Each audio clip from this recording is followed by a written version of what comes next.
제5화 나부 성전 헌납식과 킴볼 선지자의 비전. 시간 속으로 역사와 추억의 발자취. 기사 작성일 2021년 1월. 글 김대연 한국교회역사위원회 전문가. 일러스트레이터 이인규 한국교회역사위원회. 우리는 먼 나라의 일을 마치 이웃에서 일어나는 일처럼 동시간대로 보고 들을 수 있는 세상에 살고 있다.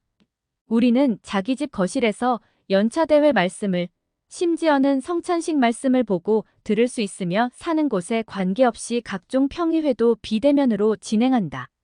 전 세계의 교회는 이미 그렇게 준비되어 있었다. 그리고 그 동기는 45년도 더 전인 1974년 스펜서 W. 킴볼 회장이 지역 대표 세미나에서 발표한 비전에서 찾을 수 있다. 1. 2002년 나부 성전 헌납식. 2002년은 한국과 일본에서 월드컵이 개최된 해이다.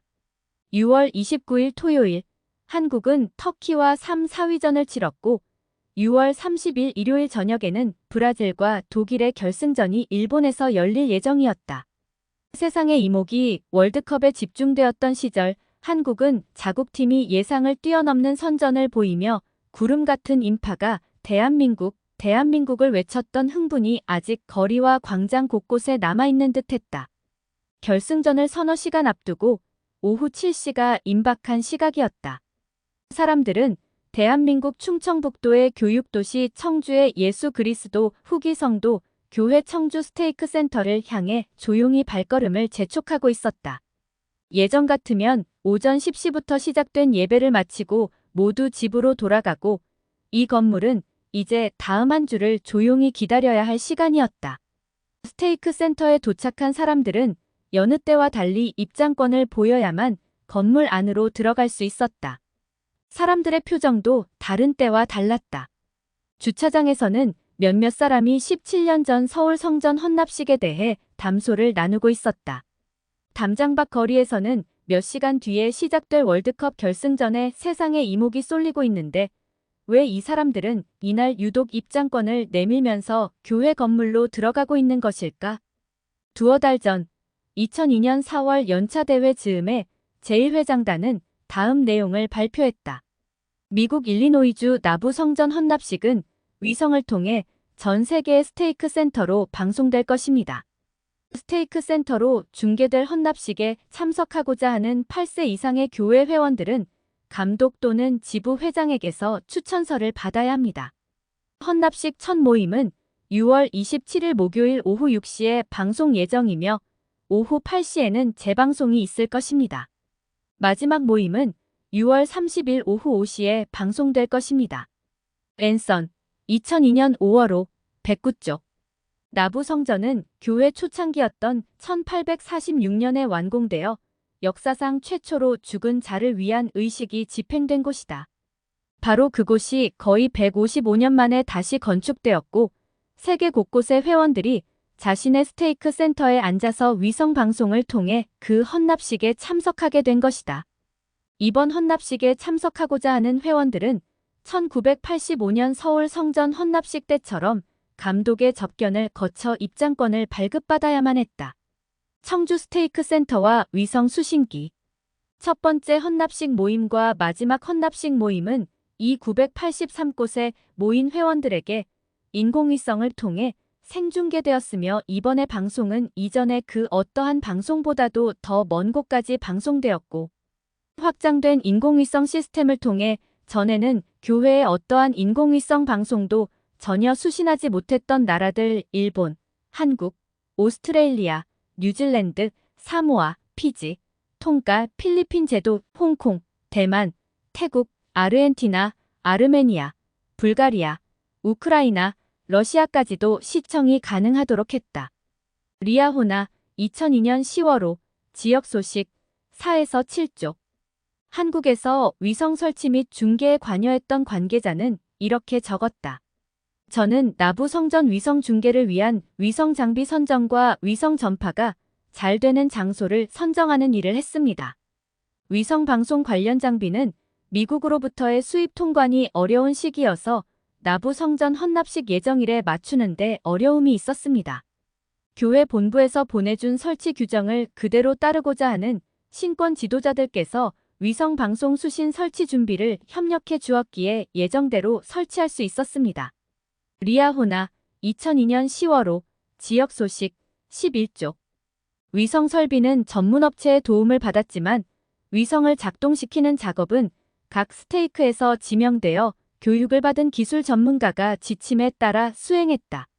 2. 1980년 위성 방송의 시작 1980년에 연차 대회 송신을 위해 설치된 송신기.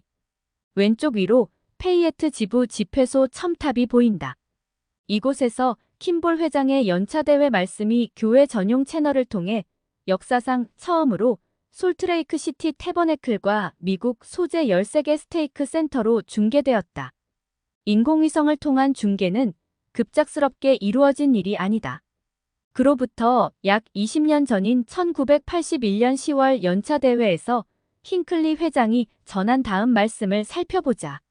지금 우리는 미국 전역의 교회 회원을 위해 위성통신 시설의 이용을 확대해 나가고 있습니다. 이 대회의 진행 과정과 연사들의 말씀이 적도 위 35-900까지 전송됩니다. 이 전파는 증폭되어 각국의 스테이크 센터에 설치된 수신 안테나에 수신됩니다. 이와 같은 스테이크 센터는 현재 그렇게 많지 않습니다. 그러나 18개월 후에는 이러한 설비를 갖춘 곳이 400-500개로 늘어날 것이며 미국 내의 대부분의 회원들은 가정이나 스테이크 센터에서 연차 대회에 참여할 수 있게 될 것입니다. 과학은 더욱 편리한 방법을 선사했습니다. 통신은 교회를 하나의 큰 가족으로 묶는 역할을 합니다.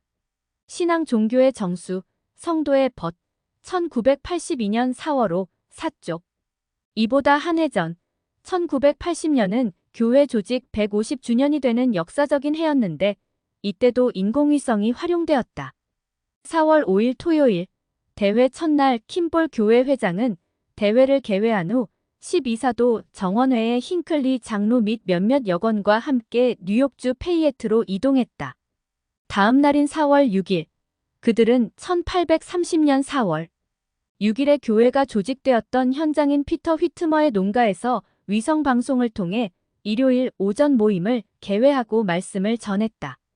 킴볼 회장의 지시에 따라 힝클리 장로는 교회 설립 150주년을 기념하는 성명을 발표했다.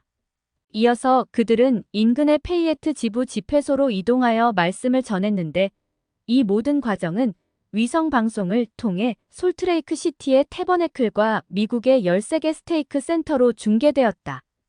교회 사업을 위해 첨단 통신 기술인 인공위성을 이용하는 이러한 방법은 그보다 몇 년 전에 있었던 역사적인 한 모임에서 이미 그 비전이 제시되었다. 3. 1974년 온 세상이 개종될 때 1973년 12월 말 해롤드 비리 회장이 급작스레 서거한 후 스펜서 W. 킴볼 장로가 교회 회장이 되었다.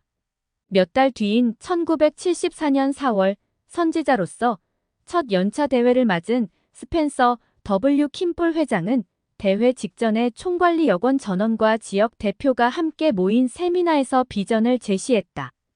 그 세미나에 참석했던 70인 정원회의 벤거터 장로는 당시 킴볼 회장의 말씀이 미친 영향을 연차 대회 말씀을 통해 상기한 적이 있는데 그는 그 모임이 마치 선지자 조셉 스미스의 사망 후 승계 문제를 놓고 1844년 8월 8일에 브리검 영과 시드니 리그돈이 회중 앞에서 말씀했을 때 브리검이 조셉의 모습으로 변형되었던 사건과 같았다고 전했다. 그 모임에서 킴볼 회장이 말씀을 마치자 12사도 정원의 에즈라 테프트 벤슨 회장은 자리에서 일어나 감격한 목소리로 이렇게 말했다. 킴볼 회장님, 이런 모임을 여러 해 동안 해왔지만 회장님이 조금 전에 하신 것과 같은 훌륭한 말씀은 처음 들어보았습니다. 참으로 이스라엘의 선지자가 계십니다. 교회 역사에서의 특별한 순간 1977년 10월 연차 대회 성도의 벗 1978년 2월호 37에서 40쪽 참조 킴볼 회장의 말씀은 온 세상이 개종될 때라는 제목으로 성도의 벗 1984년 9월호에 게재되었으나 원래 말씀보다 축약되어 실렸다. 말씀 전문은 앤선 1974년 10월 5에 When the World Will Be Converted라는 제목으로 게재되어 있다. 그 말씀에는 위성방송과 관련하여 이런 언급이 나온다. 세상 곳곳에서 무선 기지국을 통해 우리의 메시지를 많은 언어로 중계하고 수백만의 선한 사람이 이를 듣고 진리를 배우게 된다면 어떤 일이 일어날지 생각해 보십시오. 그는 주님께서 주신 이런 의사소통의 기적과 더불어 성도들이 선교사들을 더 많이 내보내고 부름을 받은 모든 이가 더욱더 노력한다면 가히 다음과 같은 주님의 말씀은 현실이 될 것이라고 말했다. 진실로 그 소리는 이곳에서부터 온 세상으로 그리고 땅 끝까지 나아가야만 하나니 복음은 믿는 자들에게 따르는 표적과 함께 모든 피조물에게 전파되어야만 하느니라.